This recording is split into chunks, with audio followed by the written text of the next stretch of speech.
السلام علیکم ورحمۃ اللہ وبرکاتہ نحمدہ ونصلی علی رسولہ الکریم اما بعد فاعوذ باللہ السمیع العلیم من الشیطان الرجیم ربی شرح لی صدری ویسر لی امری واحلل عقدۃ من لسانی یفقہوا قولی۔ آج کے سبق کا آغاز ہم سورۃ البقرہ کی آیت نمبر 12 یعنی 12 سے کرتے ہیں۔ اعوذ باللہ من الشیطان الرجیم بسم اللہ الرحمن الرحیم۔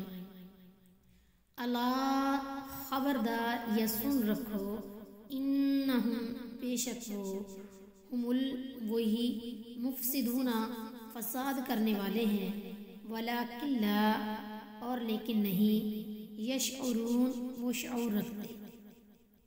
خوب سن لو کہ حقیقتاً یہی لوگ مفسد ہیں یعنی فساد کرنے والے ہیں، مگر وہ یہ بات سمجھتے نہیں ہیں۔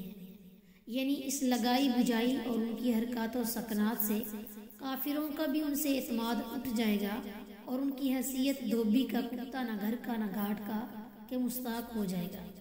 تو انہیں معلوم ہو جائے گا کہ ان کے اعمال سراسر فتنہ و فساد پر مشتمل تھے۔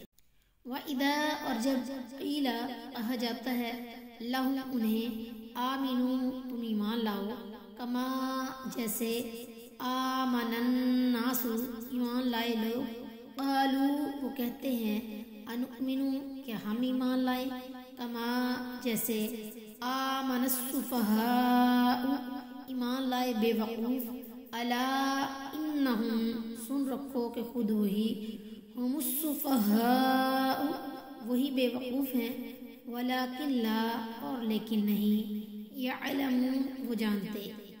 اور جب انہیں کہا جاتا ہے کہ ایمان لاؤ جیسے اور لوگ ایمان لائے، تو کہتے ہیں کہ کیا ہم ایسے ایمان لائیں جیسے احمق لوگ ایمان لائے ہیں۔ خوب سن لو، حقیقتاً یہی لوگ احمق ہیں مگر وہ یہ بات جانتے نہیں۔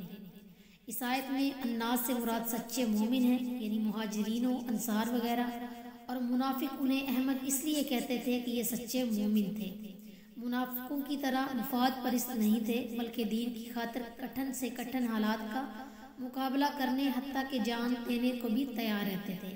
یعنی وہ یہ نہیں جانتے تھے کہ دین و ایمان اور اصولوں پر وقتی اور دنیاوی مفادات کو ترجیح دینا ہی سب سے بڑی حماقت ہے۔ اور یہ وقتی مفادات کیا تھے؟ مسلمانوں کی طرف سے ان کے جان و مال کی حفاظت، مسلمانوں سے رشتے ناطے کرنا، اور اگر جنگ میں شامل ہو خواہ ان کے دلی ارادے کیسے ہی ناپاک ہوں، فتح کی صورت میں انہیں اموال غنیمت سے حصہ مل جاتا تھا۔